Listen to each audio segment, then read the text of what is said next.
Rusia mbetet e hapur për bashkëpunim me Shtetet e Bashkuara, por nuk është optimiste për lidhjet ekonomike pavarësisht përpjekjeve të Washingtonit për t'i dhënë fund luftës në Ukrainë.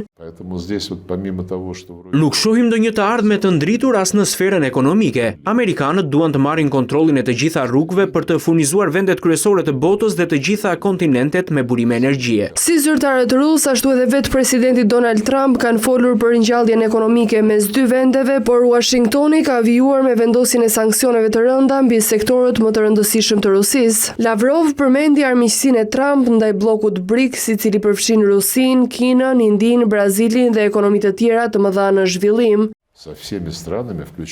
Vetë amerikanët krijojnë pengesa artificiale. Ne thjesht jemi të detyruar të kërkojmë mënyra shtesë për të zhvilluar projektet tona financiare, ekonomike, logjistike dhe të tjera me vendet e BRICS. Megjithatë, kryediplomati rus shtoi se Moska shqetësohet për marrëdhëniet me Washingtonin, duke shpërfillur vendet europiane dhe Ukrainën, të cilët i quajti rusofob.